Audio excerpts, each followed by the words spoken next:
His name is Sennacherib. How many of you know that name? Good. We should all know about him. We're going to talk and stay a little bit more time with him. He's a lot more exciting. And what we're finding out about him is going to be, well, I'll just let you see if you're excited or not. But let's go to Sennacherib, and to take up his story, we're going to have to go over this direction. Lachish room, for a very good reason. This whole room was dedicated to the Battle of Lachish. If you look on the map here, Lachish is just southwest of Jerusalem. Sennacherib, the son of Sargon II, built the great city of Nineveh. And from Nineveh, he comes and does what his father did not do. He decides to attack the tribe of Judah. And so he comes with his armies down from Nineveh, and he attacks all the fortified cities of Judah.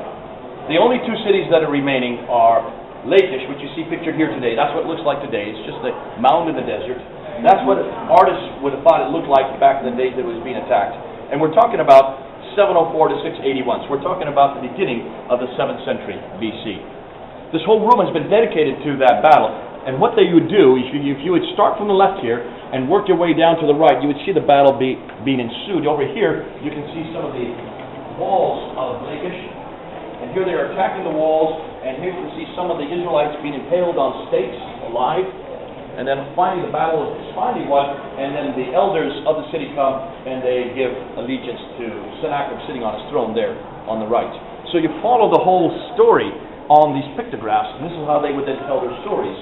On these murals, they're in Nineveh, so when the British came, found this room, they've now replaced the murals to make it look like the original room. What we're interested, however, is it's missing. There should be a prison sitting right here. They temporarily removed it, but nonetheless, don't worry, that was just a copy. The original is upstairs, and we'll see the original. Because when the British came to Nineveh, and when they came into the palace of Nineveh, they found a prison, and they call it the Tailor's Prison, because the man that found it was named Tailor, gave his name to it. That's upstairs. On one side of the prison, it's an 8-sided prison, on one of the panels, it mentions, there you see pictured right here, on one of the panels, it mentions 7 things that we find exactly paralleled in 2 Kings chapter 17. 2 Kings chapter 19 and Isaiah chapter 37, verse 9. When you look at the panel, and when you look and see what it talks about, it mentions about the Battle of Lachish. It also mentions that Hezekiah rebelled against Sennacherib, proving that Hezekiah is historical. He's mentioned by name there on the prison, corroborating what we see in 2 Kings chapter 19, also in Isaiah 37. It mentions also that Lachish fell, also that Hezekiah was shut up in Jerusalem. It mentions that Hezekiah paid 30 talents of gold in homage to Sennacherib. It did not work. But that corroborates what we see in 2 Kings 19 and Isaiah 37. And then it mentions that they come to Jerusalem to attack Jerusalem, but they suddenly go home. It doesn't say why they suddenly go home. Why do you think they had to suddenly go home back in Nineveh? Any of you have any idea? They had a problem? Where? Back home. There's another battle going on where? In Nineveh. Nineveh was being attacked. But who was attacking Nineveh? The Bible is the only place that mentions who was attacking Nineveh. And if you read in 2 Kings 19, it says there's a man named Tahaka, or Tidhaka, depending on where you put the vowelization. It's a consonantal text. It says a man named Tidhaka or Tahaka was attacking Nineveh. He had to rush home to protect his own city. Now, there is no reference to Tahaka or Tidhaka in any archaic annals. There's no reference to him in any historical writings. Herodotus does not mention. Thucydides doesn't mention. Nobody knows who the Tahaka is except the Bible. And so many historians have believed that this is nothing more than fiction. Nothing more than legend. Typical of most historians, when they don't like something, they say it's fiction. You'd like to know who this Tahaka is. It must be someone pretty significant if Sennacherib is going to rush all the way back those hundreds of miles home to protect his city. It has to be someone large, someone big, yet nobody's ever heard this name. That is until the British Museum has discovered him. They have now discovered him. You want to know who he is? Yeah. I'm not going to tell you. I'm going to let the British Museum tell you. I'm going to let you hold on a minute, okay? You're going to have to hold your horses, because you're going to get excited when you find out who this guy is. But only the British Museum has found him in the last century. We've known about him for 2,800 years. And it's the British Museum that has now finally discovered what many historians believe is nothing more than legend and myth. He's no longer legend, but hold on a minute. Let's wait and let's stop. Let's come back to Sennacherib, because he then comes back to Jerusalem a second time. after he takes care of this mysterious king named Ahijah, he returns a second time, and to pick up that battle, let's go around the corner here. See what happens.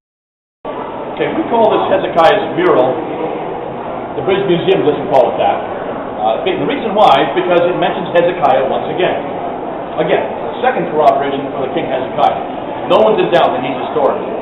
Now, it mentions that he comes back and returns back a second time, and he comes around 200,000 men to destroy Jerusalem. Why? Because that's the last city of the tribe of Judah that he needs to destroy. It's where all the booty is.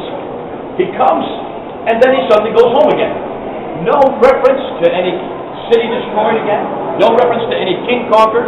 And more specifically, there's nothing referred to concerning any booty. You always want to have booty listed because that aggrandizes you. What's going on here? Why do you think there's no reference at the bottom?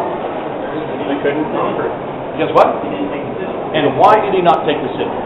200,000 men. He'd already destroyed all the other cities. Why could he not destroy Jerusalem? What went wrong? I think it's... Put a hook in his nose.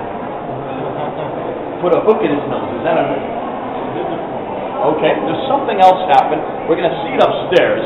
The Babylonian Chronicles tells us that when he returns home to Nineveh, his two sons rise up and they kill him. Now the Bible also says that as well. But that's fascinating that an extra biblical account refers to his two sons rising up and killing. Why would you kill a conquering king? Why would you kill a king who's at the height of his power, as we now know, because what we're going to see in just about 10 minutes? Unless something terrible happened in Jerusalem. What do you think happened in Jerusalem? Who knows? 2 Kings chapter 19. Absolutely. There's the answer. In 2 Kings 19, what happened? Yeah. Absolutely right. The angel of the Lord came down and killed 185,000 of his men overnight. Now put yourself in Sennacherib's place. He's come all the 100 miles, quite a few hundred miles down to Jerusalem. He sets up his tent, goes to sleep that night. He's been traveling all day, sleeps right through the night, wakes up the next morning, stretches, washes his face, opens up the tent and flaps of his tent, and what does he see? 185,000 of his men decimated on the ground. He heard no battle, he heard no screams of pain, there was no clanking of swords, there's no enemy soldiers, there's no blood anywhere. All he says are these 185,000 of his soldiers lay dead on the ground. What would you do in his place? Run. You'd go home. What would happen when you get home? And then relatives of the 185,000 then want to know what happened. What do you think you're going to do? How are you going to explain what has happened to their men? You've got a problem, don't you? Yeah. Can you now understand why his two sons rose up and killed him? But why doesn't that say that down here? Why is there nothing here? For one very good reason. Do they ever talk about defeat? Is there any reference to any defeat in any of these artifacts? Kings don't talk about defeat, just like politicians don't talk about defeat. You don't find any politician ever admitting that maybe he should not have gone to war. Now, for that reason, you can see there is a problem here. So what are we going to do? If you're a historian, this is all you have to go on, right? Wrong. As a historian, you're not going to accept anything but what you read here. And you're not going to come back to the Bible, because if you come back to the Bible, which tells you the rest of the story, and tells you what actually went on, you're going to have to accept two premises. First and foremost, you're going to have to accept that there's a God. And secondly, you're going to have to accept that God enters time and space and impacts on human history. Can you see why the historians do not want to believe the biblical account? Because it's too much for them to accept that God can do this. You can accept it. We can accept it. We have no problem with what the Bible says. We now know the whole story, but we still need this artifact. We still need this mural. Why? Because this puts it in history. This places it in a time frame, a place, an event, and it gives the people that were happened to what happened to. That's why you need both the artifacts and the Bible, so that we get the entire story. Good stuff, isn't it?